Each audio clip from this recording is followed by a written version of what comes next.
በዚህ ቪዲዮ ሰዎች ለምን አሉታዊነትን ይመርጣሉ? ለምን አሉታዊ ሀሳብ በአእምሯቸው ያውጠነጥናሉ? እነዛ ሀሳቦችስ ለምን ሲቆጣጠሯቸው ዝም ብለው ይመለከታሉ? በውስጣቸው የሚያስቡት ማንነት የሚያስጠላ ሆኖ ሳለ ለምን ይከተሉታል የሚለውን እንዲሁም እነዚህን ሀሳቦች እንዴት ማስቆም ይቻላል? የምናስቆምባቸው ሜተዶች ምን አይነት ናቸው?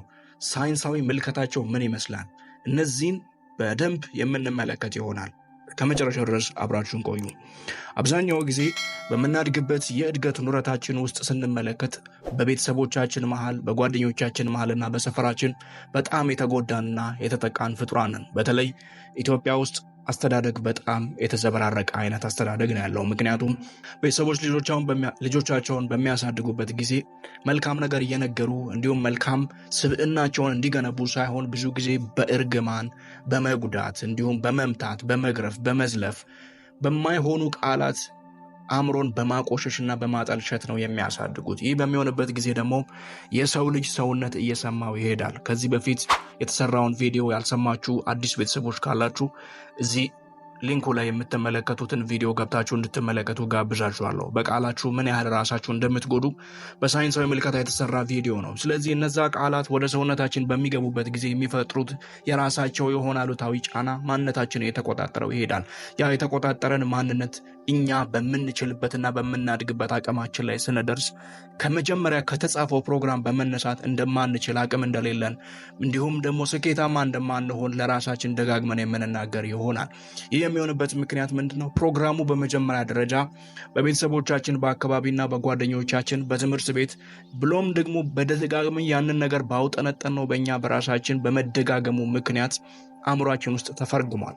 ያ የተፈረገመው ደግሞ belief that is repeated becomes your body እንደሚለው ሳይንሱ የተደጋገመ ቢሊፍ እና የተደጋገመ አሉታዊ እምነት ማንነታችሁ እንደሚሆን ሳይንሱ እንደሚያሳየው ሁሉ ማንነት ይሆናል ማለት ነው፣ ይዋሃዳል። እኔ ይህንን ነኝ ብዬ ከዛ ጋር አይደንቲፋይድ እንደሆነ ሆናለሁ። ያንን ከሆናችሁት የተቀላቀላችሁት ማንነት እውነታ ሆኖ ህይወታችሁ ላይ የሚገለጥ ይሆናል። ምክንያቱም ፎልስ ሪያሊቲ ሪፒቲድሊ በአእምሮ ከተወጠነጠነ በኋላ ያ የተወጠነጠነ ማንነት አእምሮን ኮምፕሊትሊ በመቆጣጠር ኤክስፕሎይት ማድረግ ይጀምራል፣ መመዝበር ይጀምራል። ስራ እንዳትሰሩ፣ ራሳችሁን እንዳትወዱ፣ ራሳችሁን እንዳትንከባከቡ፣ ህይወታችሁን በተሻለ መንገድ እንዳትመሩ፣ ጤናማነት እንዳይሰማችሁ፣ ሰልፍ ኮንፊደንሳችሁ ዝቅ ያለ እንዲሆን፣ ሰልፍ ኢሜጃችሁ በጣም የወረደ እንዲሆን፣ ሰልፍ ኢሜጅ ማለት ለራሳችሁ ያላችሁ ምልከታ በጣም ዝቅ ያለ እንዲሆን ያደርጋችኋል ማለት ነው። እነዚህ ቃላቶች ደግሞ በተደጋጋሚ የሚወረወሩት ከየት ነው? እዛው በቅርባችሁ ካሉ ሰዎች ነው። አንዳንድ አሉታዊ ነገሮች በቅርባችሁ ካሉ ሰዎች በሚወረወሩበት ጊዜ ኢንተንሲቲያቸው በጣም የሰፋ ይሆናል። ይወደኛል ብላችሁ ይንከባከበኛል ብላችሁ የምትጠብቁት አባታችሁ አንተ ማትረባ፣ አንቺ ማትረቢ፣ ቆሻሻ፣ እንደዚህ አድርገ አቅም የለህም፣ እንደዚህ ማድረግ አትችልም፣ እንደዚህ አድርገ የማትችል የማትወጣውን ነገር ዝም ብለህ እንደዚህ ያደረክ ነው ብሎ ሲናገራችሁ አእምሯችሁ ከፍተኛ ስፔስ ይሰጠዋል፣ የቅርባችሁ ሰው ሲሆን ማለት። ስለዚህ ያ በሚሆንበት ጊዜ እነዛ ቃላቶች አእምሯችሁን የበለጠ የሚጎዱት፣ የሚያኮሳምኑት፣ ህይወታችሁን ወደታች ዝቅ የሚያደርጉት ይሆናል። እነዚህን ቃላት ጥቁር አስማቶች ይላቸዋል። ብላክ ማጂክ በሌላ አንግል ልታውቁ ትችላላችሁ። እነዚህም ብላክ ማጂኮች ሰዎች ይደግሙባችኋል፣ እናንተ ራሳችሁ ላይ ትደግማላችሁ። ለምሳሌ ማድረግ አልችልም፣ የተጠላው ነኝ፣ ማንም አይወደኝም፣ ደደብ ነኝ፣ ብቸኛ ነኝ፣ ከኮሌጅ አልተመረኩም፣ ትምህርት ቤት አልገባውም፣ በትምህርቴ ደካማ ነኝ፣ ትምህርት አይሆንልኝም፣ ፕሬዘንት ማድረግ አልችልም፣ መናገር አልችልም፣ ተናጋሪ አይደለሁም፣ በጣም ወፍራም ስለሆንኩ ሰውነቴ ያስጠላኛል፣ ስኬታማ አልሆንም፣ ስኬት የኔ አይደለም፣ ስኬት ከኔ ጋር አብሮ የሚሄድ ነገር አይደለም፣ ሰዎች ደደብ እንደሆንኩ ያስባሉ፣ ሁሉ እኔን ሲያየኝ የሚበሳጭ ይመስለኛል፣ ሰዎች ይጠሉኛል፣ ሰዎች ያስፈሩኛል፣ አካባቢ ላይ ያሉ ሰዎች ያስጠሉኛል፣ የተጎዳው ነኝ፣ የተጨቆንኩ ነኝ፣ የተከፋው ነኝ የመሳሰሉት ቃላትን በምትደጋግሙበት ጊዜ እያንዳንዱ ቃላት አይ አም ከሚለው ጋር ተያይዞ ሲመጣ እኔ እያልኩ ክሌም እያረኩ ነው ማለት ነው። ያንን ይሄ ፍሪኩዌንሲ ወይም ደግሞ ቫይብሬሽናል ፍሪኩዌንሲው እኔ አካል ላይ አክቹዌት እንዲያደርግና ማንነቴን እንዲቆጣጠረው እየፈለግኩ ነው ማለት ነው። ምክንያቱም አንድ ቃል ከአፋችሁ ሲወጣ ያ ቃል ቀጥታ ሄዶ ወደ ስጋነት ነው የሚቀየረው ማለት ነው። ይህንን ኮንሰፕት ብትረዱት በጣም ደስ ይለኛል። ይህ የሚሆንበት ምክንያት ምንድነው? ከውስጣችሁ እኔ ይህንን ነኝ ብላችሁ አይደንቲፋይድ ስትሆኑ ከዛ ቃል ጋር ያ አካላዊ ማንነታችሁ ለዛ ሁኔታ ወይም ደግሞ ለዛ እሽክርክሪት ወይም ደግሞ ቫይብሬሽን ተጓዳኝ የሆነ ሲንክሮናይዝ የሚያደርግ ቫይብሬሽን ሪሊዝ ማድረግ ይጀምራል ማለት ነው። ያ በሚሆንበት ጊዜ ቀጥታ ከዛ ጋር የምትዋሃዱበትና ያ ሲንክሮኖሲቲ ህይወታችሁ ላይ የሚፈጠር ይሆናል። ያንን ሲንክሮኖሲቲ ይዛችሁ በምትሄዱበት ጊዜ ማንነታችሁ በዛ አይደንቲቲ ቦክስ ውስጥ እየታጠረ ይሄዳል ማለት ነው። አልችልም ያላችሁትን ነገር አትችሉም፣ አይሆንልኝም ያላችሁት ነገር አይሆንላችሁም። ይሄ ወደ ኢሉዥን እንድትገቡ ወይም ደግሞ ወደማይሆን ነገር እንድትገቡ የማትችሉትን እችላለሁ ብላችሁ እንድትለጠጡና የሆነ ሞቲቬት ለማድረግ አይደለም። ፖይንቱን እንድትረዱት ነው። የናንተ ማንነትና አቅም አለ፣ የናንተ እውነታ አለ። ግን ደግሞ አእምሯችሁ እንድትሸወዱና እንድትክዱ የሚያደርጋችሁ የናንተ ሪያሊቲ ደግሞ አለ። ፎልስ ሪያሊቲያችሁ በተደጋገመ ቁጥር አይ አም ብላችሁ ፎልስ ሪያሊቲውን ሪፒትድሊ በውስጣችሁ ባነበነባችሁት ቁጥር ያ ያነበነባችሁት ማንነት የናንተ ይሆናል ማለት ነው። ይሄ በዚህም ምክንያት ውስጣዊ ህሊናችሁ ወይም ደግሞ ድብቁ አእምሯችሁ ማንነታችሁን የተቆጣጠረ ይሄዳል። በቅርቡ በ2020 ጀምሮ እስከ 2025 ድረስ የተሰሩ የኒውሮን ሳይንስ ጥናቶች እንደሚያሳዩት ከሆነ አብዛኛው ሰው ከሚያስበው ሐሳብ 80% ሪፒትድ ናቸው ይላል፣ ወይም ደግሞ የተደጋገሙ ናቸው። ምናልባት ትናንትና ካሰባችኋቸው ሐሳቦቻችሁ የተወሰኑትን ዛሬ ደግማችሁ ታስባላችሁ። የዛሬዎቹን ነገ፣ የነገዎቹን ከነገ ወዲያ፣ እንደዚህ የተከፋፈለ አእምሯችሁ በዛ ሉፕ ውስጥ እንዲሄድ ይሆናል ማለት ነው። በእነዚህ የጊዜ ዑደቶች ውስጥ በእነዚህ በሶስቱ የጊዜ ዑደቶች ውስጥ ዛሬ፣ ነገና ከነገ ወዲያ ወይም ደግሞ ትናንት አሁንና ነገ የምንላቸው የጊዜ ዑደት ውስጥ ያለው ማንነታችሁ በታይምና በስፔስ ተገድቦ ያለው ማንነታችሁ ያንን ነገር ኮንትሮል የሚያደርግበትን ሜካኒዝም ካልተረዳ እነዚህ ሐሳቦች ራሳቸውን ሲደጋግሙ የነዚህ መደጋገም እውነታው ህይወታችሁ ላይ ፎልስ ሪያሊቲ ሆኖ መገለጥ ይጀምራል ማለት ነው። እኔ ቢዝነስ መስራት አልችልም፣ አይወዱኝም፣ እሷ አትወደኝም፣ በሰዎች የተወደድኩ አይደለሁም፣ ሰልፍ ኮንፊደንስ የለኝም፣ ከሰዎች ጋር ተግባቢ አይደለሁም፣ መናገር አልችልም። ይህንን እያልኩኝ ሲሄድ ለራሴ ክሌም እያደረኩ ነው። ይህንን ነገር በጥብቅ እፈልገዋለሁ፣ የኔ እንዲሆን እሻለሁ እንደማለት ነው። ይህንን ነገር ጥብቅ በሆነ ፍላጎትና በርን በሚያደርግ በሚያቃጥል ዲዛየር ሆናችሁ በምትፈልጉበት ጊዜ ይህ ሁኔታና ዓለም ደግሞ ለእናንተ ያ ነገር እንዲገባችሁ ያደርጋል ማለት ነው። ያ የሚሆንበት ምክንያት ምንድን ነው? ሰውነታችሁ ቫይብሬት ያደረገበት ፍሪኩዌንሲ እዛ ጋር ካለው ባድ ከሆነ ፍሪኩዌንሲ ጋር ማች ያደርጋል። ስለዚህ ያ ባድ ፍሪኩዌንሲ የእናንተ ማንነት አዳፕት እያደረገው እንዲመጣና ከዛ ጋር እንድትዋሃዱት ያደርጋል ማለት ነው። ስለዚህ እንዴት ነው ይህንን ነገር ልንቀይር የምንችለው የሚለው ነው ትልቁ ነጥብ የሚሆነው። ስለዚህ እነዚህን ሐሳቦቻችሁን ለመቀየር ደግሞ የበለጠ የሚያግዛችሁ ሐሳቦች ከዚሁ ላቀብላችሁ እወዳለሁ። የመጀመሪያው አውቶ ሰጀሽንስ ነው። አውቶ ሰጀሽንስ ማለት የሰው ልጅ ለራሱ ጥቁር አስማትን ይደግማል፣ እንዲሁም ደግሞ ነጭ አስማትን መድገም ይችላል። አውቶ ሰጀሽንስ ማለት ፐርሰናሊ ለራሳችሁ የምታዘጋጇቸው ምክረ ሐሳቦች ሲሆኑ እነዚህ ምክረ ሐሳቦች በውስጣችሁ እንዲጠልቁ የምታደርጉባቸው ሜተዶች አሉ ማለት ነው። ስለዚህ እነዛን ሜተዶች በመጠቀም ውስጣችሁ እነዛ አውቶ ሰጀሽንስ እንዲሰርጹና እንዲመጣው አእምሯችሁ ያንን ቫይብሬሽናል ፍሪኩዌንሲ ቢት እስኪያደርገው ድረስ ደጋግማችሁ ያንን ነገር መቀጥቀጥ ይጠበቅባችኋል ማለት ነው። የቀድሞ የአሜሪካ ፕሬዝዳንት ሲናገር ብረቱ እስኪ ግል ድረስ አትጠብቀው፣ ግን ደግሞ በመቀጥቀጥ አግለው ይላል። ይህ ማለት ምን ማለት ነው? አእምሯችሁ እስኪ ግል ድረስ ወይም ደግሞ ያንን ሐሳብ በራሱ ይቀይረዋል ብላችሁ የምትጠብቁ ከሆነ ትልቅ መጃጃል ነው የሚሆነው። ስለዚህ እንደዛ እንዳይሆን የምታደርጉት ምንድን ነው?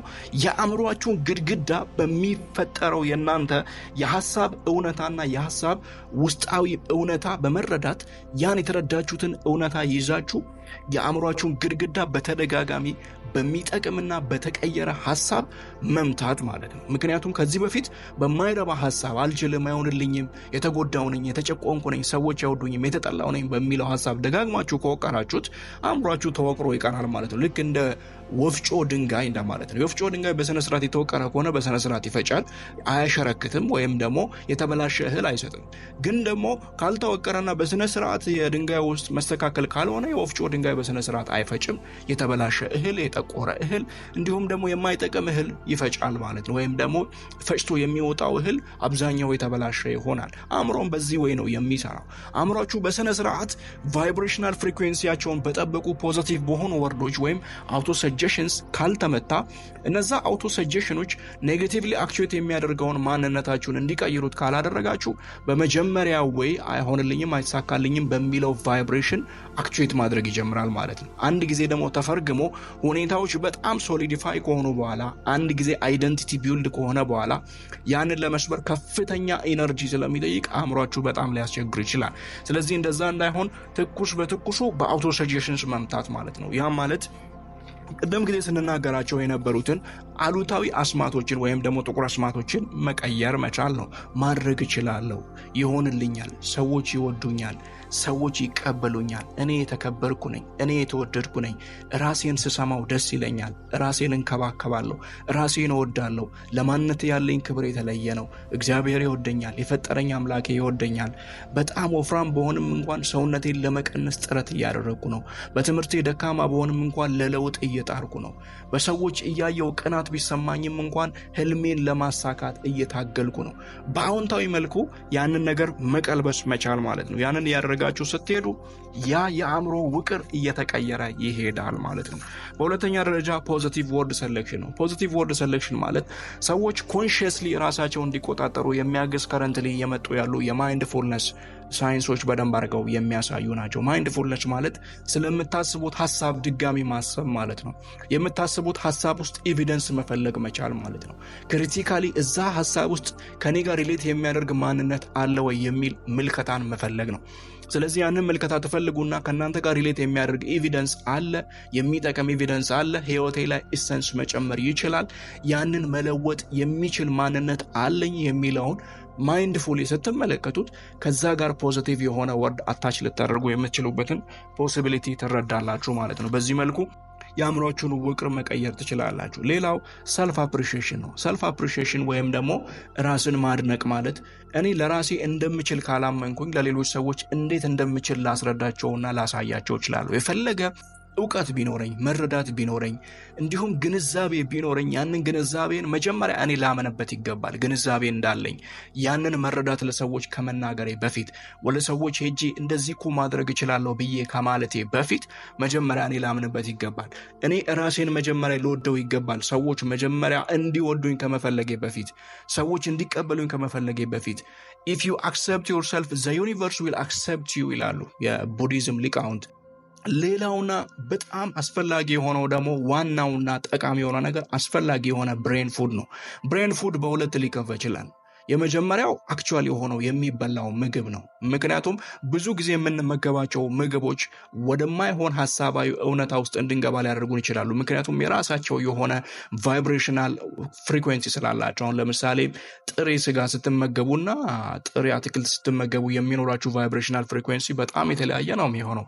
ስለዚህ በዛ ልክ የምትመገቧቸውን ምግቦች መምረጥ ይጠበቅባቸዋል። በጣም ስኳር የበዛባቸው ጣፋጭ ምግቦች፣ ቅባት የበዛባቸው ምግቦች በምትመገቡ ጊዜ ስለ ሰውነታችሁ የሆነ ጥላቻ፣ ከበድ ማለት የሆነ ስለጊነስ ወይም ደግሞ ኢነርጂ ማጣት፣ ቫይታሊቲ የማጣት ሁኔታ ሰውነታችሁ ላይ ታስተውላላችሁ። ያንን በሚሆንበት ጊዜ ማንነታችሁን እንድትጠሉ፣ ስለ ራሳችሁ ደግሞ ክሪቲሲዝም እንዲኖር፣ ራሳችሁን እንድትወቅሱ፣ ስለ ራሳችሁ ስድብ እንዲሰማችሁ የሚያደርጋችሁ የምግብ አይነት አለ ማለት ነው። ስለዚህ በዛ መልኩ ምግቦቻችሁን መምረጥ ይጠበቅባቸዋል። ምናልባት የኛም በለው ሽሮ ነው ምናምን ሊባል ይችላል። ግን ደግሞ በተወሰነ ወይ የምንመገብበትን የአመጋገብ ስርዓት ማስተካከል ሰልፍ ቶካችንን በደንብ አድርጎ የሚያስተካክል ይሆናል። በተለይም አልኮል ላይ እንዲሁም ደግሞ ሱሳሶች ላይ ፎከስ የምናደርግ ከሆነ እነዚህ ፎከስ የምናደርግባቸው ሁኔታዎች ሞር ዲፕሬሲቭ እንድንሆንና እንዲሁም ተጓዳኝ የሆኑ ሱሳይዳል ሶቶች ወይም ደግሞ ራስን የማጥፋት ሀሳቦች ወደ አእምሯችን እንዲመጣ ያደርጋሉ። እነዚህ ሀሳቦች የበለጠ ወደ ራስን ወደ መጥላት፣ ራስን በማንነት ውስጥ የማንቀበለውን እውነታ እንድንላበስና እውነታችን የተዘበራረቀ እንዲሆን የሚያደርጉ ይሆናል ማለት ነው። ያ መሆኑ ደግሞ በማይሆን መልኩ ቃላቶቻችንን በራሳችን ቃል እንድንጎዳና ማንነታችንን ተጸያፊዎች እንድንሆን ያደርገናል። ስለዚህ በዚህ መልኩ ብሬን ፉዳችንን መምረጥ ይጠበቅብናል። ሌላኛው ብሬን ፉድ ደግሞ የምናስበው ሐሳብ የሚመጣው 80% በአይናችን ከሚገባ ኢንፎርሜሽን ነው። ስለዚህ በአይናችን የሚገባው ኢንፎርሜሽን ምንድነው? ኦንላይን የምናሳልፍባቸው ቦታዎች በጣም ዲተርማይንድ ይሆናሉ። እነዚህ ነገሮች በደንብ አድርገን ፎከስ ልናደርግባቸው ይገባል። አብዛኛው ሰው ሶሻል ሚዲያ ላይ ስክሮል እያደረገ ወደ አእምሮ የሚገባውና ሰብኮንሺየስሊ የሚማራቸው ሀቢቶች አሉ። ከቪዲዮ አይቶ ሊሆን ይችላል፣ እዛ ቪዲዮ ላይ ከተደረገው ነገር ሊሆን ይችላል። የተለያዩ ሁኔታዎች ደግሞ ይከናወናሉ። አሁን በምናውቀውና በምንረዳው ግሎባላይዜሽን ዳይናሚሲቲ ወይም ደግሞ ከፍ እያለ የመሄድ ሁኔታ ስንመለከት ይሄ አእምሮአችንን በደንብ አድርጎ የመቆጣጠር ሁኔታ አለው። አእምሮአችንን በደንብ አድርጎ ፕሮግራም የማድረግ አቢሊቲ አለው። በዛም ወይ ነው ዲዛይን የሚደረጉት። ብዙ ጊዜ አታስተውሉትም እንጂ ሶሻል ሚዲያ ላይ ፈልጋችሁ ሄዳችሁ ስትመለከቱ አእምሮአችሁ ውስጥ ያለውን ነገር ለእናንተ የሚያመጣው። ስለዚህ ባዮሜትሪክስ ዳታ ከሚሰራባቸው ሀገሮች ኢትዮጵያ አንደኛዋ እንደሆነች መርሳት የለባችሁም። ስለዚህ ሶሻል ሚዲያ ላይ ፎከስ ስታደርጉ የሚጠቅማችሁን አስተማሪ የሆኑ ሀሳቦችን እንዲሁም ደግሞ መዝናናት ከሆነ ደግሞ መጠነኛ በሆነ መልኩ ራሳችሁን ጋይድ ብታደርጉ የተሻለ ይሆናል። ሌላው ደግሞ ማንበብ ነው። ከማንበብ ጋር የተገናኙ ነገሮች በደንብ አድርገው አእምሮን ሪዋይር እንደሚያደርጉ ብዙ የኒውሮን ሳይንስ፣ የኒውሮ ኢንዶክሪኖሎጂ፣ ኒውሮ ሳይኮሎጂ ስተዲዎች ወይም ደግሞ ጥናቶች በደንብ አድርገው ያሳያሉ። የሚያነቡ ሰዎች ያላቸው የአእምሮ ውቅርና የማያነቡ ሰዎች ያላቸው የአእምሮ ውቅር በጣም የተለያየ ነው። ስለዚህ ያንን ኢንሃንስ ለማድረግ በተለየ መልኩ ራሳችሁን መፈተሽ ይጠበቅባችኋል። የማታነቡ ከሆነ በደንብ አድርጋችሁ ለማንበብ ጥረት ማድረግ ይጠበቅባችኋል። በአውዲዮ ቡኮች መጀመር ትችላላችሁ። በቅርቡ የተሰራ እዚህ ቪዲዮ ላይ በዚህ ቻናል የተሰራ በቅርቡ የተሰራ በጀንጊያን ሳይኮ አናሊሲስ ላይ ቤዝድ ያደረገ አንድ ኦዲዮ መጽሐፍ አለ። ሌሎች የባቢሎኑ ባለጸጋ እንዲሁም ደግሞ ሌሎች መጽሐፎች አሉ። እነዛን ገብታችሁ ማዳመጥ ትችላላችሁ። ሌሎች ቦታም የምታገኟቸው መጽሐፎች በጥቂቱ በመስማት ወይም ደግሞ በማንበብ ለአእምሯችሁ ቀና ምግብን መመገብ የምትችሉ ይሆናል። ሌላው ኢፒጄኔቲክስ የሚባል ሳይንስ አለ። ኢፒጄኔቲክስ የሚባለው ሳይንስ የሚያስረዳን ምንድነው? የሰው ልጅ አካባቢው ኢንፍሉዌንስ እንደሚያደርገውና የአካባቢው ኢንፍሉዌንስ ውስጡን እንደሚመራው ነው የሚያስረዳው። ያም ማለት ጂኖቻችንን አካባቢያችን አልተር ሊያደርጉ ወይም ደግሞ ቅርጻቸውን ሊቀይሩ እንደሚችሉ ነው የሚያስረዳው። ስለዚህ ማድረግ የምንችለው ነገር ምንድነው? አእምሮአችን በምን መልኩ ነው፣ የት እየዋለ ነው፣ ከነማን ጋር እያሳለፍኩ ነው? ምክንያቱም ባልንጀራ ንገረኝና ማንነትን እነግራለሁ ይላሉ ኢትዮጵያውያን አባቶች ሲናገሩ። ስለዚህ ውጮች ደግሞ ሲናገሩ ቴል ሚ ዩር ፍሬንድስ ኤንድ አይ ዊል ቴል ዩር ፊውቸር ይላሉ። ስለዚህ ጓደኛህን ንገረኝና የምትውልበትን ቦታ ንገረኝና ወደፊት ምን እንደሚመስል እነግርሃለሁ። ከነማን ጋር እየዋልኩ ነው? የት ነው እየዋልኩ ያለሁት? አንድ ሌስ ብራውን የሚባል የፐርሰናል ዴቨሎፕመንት ኤክስፐርት ሲናገር ኦኪውፒ የሚባል ፕሪንሲፕል ክሬት ያደረገው ፕሪንሲፕል አለ እና ያ ኦኪውፒ ማለት ኦንሊ ኳሊቲ ፒፕልስ ማለት ነው። ኦንሊ ኳሊቲ ፒፕልስ የሚረቡ ሰዎች ጋር ነው አብሬ መሆን ያለብኝ። ሀሳቤን ሊሞርዱ የሚችሉ ሀሳቤ በለውጥ ጎዳና እንዲሄድ ማንነቴን እንድሰራው ራሴን እንዳከብር ራሴን እንደወድ የምናገራቸው የመሰራቸው ነገሮች ሞር ከኔ ጋር የተገናኙና ህይወትን ትራንስፎርም ሊያደርጉ እኔ ላይ ፍሬ ነገር እንዲጨምሩ ቫልዩ ኤሰንስ ሊጨምሩ የሚችሉ ሀሳቦችን የማገኝበት ቦታ ኦንላይንም ሊሆን ይችላል። የምከተላቸው ሰዎች፣ የማያቸው ሰዎች፣ የምከተላቸው ሚዲያዎች በዛ መልኩ አእምሮዬን ፍሬም አውት የሚያደርጉልኝ ካልሆነ ለምንድን ነው ጋርቤጅ የሰበሰብኩኝ የምቆየው? በኮምፒውተር ህግ ጋይጎ የሚባል ፕሪንሲፕል አለ። ጋይጎ ማለት ጋርቤጅ አውት ማለት ነው። ቆሻሻ ካስገባችሁ በአእምሮም ህግ የሚወጣው ቆሻሻ ነው። ብዙ ቆሻሻ ማንነት ያላቸውን ሰዎች ስትመለከቱ ውሏቸው፣ አካባቢያቸው የሚያስገቡት ኢንፎርሜሽን በዛው ልክ ጋርቤጅ ነው። በጣም አውተንቲክ የሆነ ፐርሰናሊቲ ያለው ሰው አምጥታችሁ ከራሳችሁ ጋር ብታገናኙና ብትተዋወቁ ያ ሰው ለምንድን ነው አውተንቲክ የሆነው? የሚሰራቸው ስራዎች በሙሉ አውተንቲክ ስለሆኑ ወይም ደግሞ የሚውልበት ቦታ በጣም የተመረጠና የተለየ ስለሆነ ነው። ስለዚህ ይሄ ቻናል ደግሞ የተመረጡ ሰዎች ቻናል ነው። በጣም እውቀት የሚገኝበት ማንነታችሁን የምትቀይሩበት ራሳችሁን የምትመለከቱበትን ሀሳብ የሚያቀብል ቻናል ነው። በዚህ ቪዲዮ ጥሩ ትምህርት እንዳገኛችሁበት ተስፋ አደርጋለሁ። ስለዚህ አሉታዊ ሀሳቦቻችሁን በዚህ መልኩ አድርጋችሁ የምትቀይሩበትን ሁኔታ መከታተል ይጠበቅባችኋል። ስለ አውቶ ሰጀሽንስ ምናልባት ተጨማሪ ግንዛቤ የምትፈልጉ ከሆነ ኮመንት ላይ ብትጽፉልኝ ከዚህ በኋላ አንድ ቪዲዮ ልሰራ እችላለሁ። እንዲሁም ለየግላችሁ ደግሞ እያንዳንዱ ሰው የራሱ የሆነ አውቶ ሰጀሽንስ ቢኖረው መልካም ነው። ጠዋት ሲነሳ ማታ ሲተኛ ማዳመጥ ያለበት ማለት ነው። ብዙ ጊዜ አእምሯችሁን ፍሬም አውት አስይዛችሁት ወይም ደግሞ አቅጣጫ አስይዛችሁት ሲሄድና ዝም ብሎ እንዲሁ ሲጋልብ ኤቭሪዌር ኢዝ ኖ ሄር ይላል ሴኔካ ሲናገርና ሁሉም ቦታ ምንም ነው፣ በቃ የትም አይደለም። ሁሉም ቦታ እሄዳለሁ ብለህ አንዱን ቦታ ላትሄድ ትችላለህ። አንድ ቦታ ግን ስፔሲፊካሊ እዚህ ጋር እሄዳለሁ ብለህ አእምሮን ጋይድ ካደረከው በዛ መንገድ መሄድ ትችላለህ። ያንን ለማድረግ የሚችል ደግሞ አውቶ ሰጀሽንስ እና ፐርሰናል ሰጀሽንስ በራሳችሁ ለሚዘጋጅ በራሳችሁ ስምና በራሳችሁ እውነት የሚዘጋጅ ቫይብሬሽናል ፍሪኩዌንሲያችሁን የሚያስተካክል አውቶ ሰጀሽንስ እንዲሰራላችሁ የምትፈልጉ ቪዲዮ ማል በመታገኟቸው ስልኮች ከኔ ጋር ዳይሬክትሊ ኮሙኒኬት በማድረግ ያንን ማዘዝ ትችላላችሁ። እንዲሁም ደግሞ ተጨማሪ የማማከር አገልግሎትና እንዲሁም ደግሞ ስልጠናዎች አሉ። እነዛን ስልጠናዎች ለቤተሰቦቻችሁ፣ ለድርጅቶቻችሁ እንዲሁም ደግሞ ለራሳችሁ መውሰድ የምትፈልጉ በውጭ ሀገር የምትገኙ ኢትዮጵያ ውስጥ ያላችሁ ወንድሞችና እህቶች ካላችሁ በተለያየ የስልክ መስመር በቴሌግራም፣ በቦቲም፣ በዋትሳፕ እንዲሁም በዳይሬክት ኮል ኮሙኒኬት ማድረግ እንችላለን። እስካሁን ድረስ አብራችሁን ስለነበራችሁ ከልብ አድርጌ አመሰግናለሁ። ቀሪ ሰዓታችሁ ሸግዬ እንዲሆን እመኝላችኋለሁ። መልካም ቆይታ ይሁንላችሁ። ሰላም ሁኑ።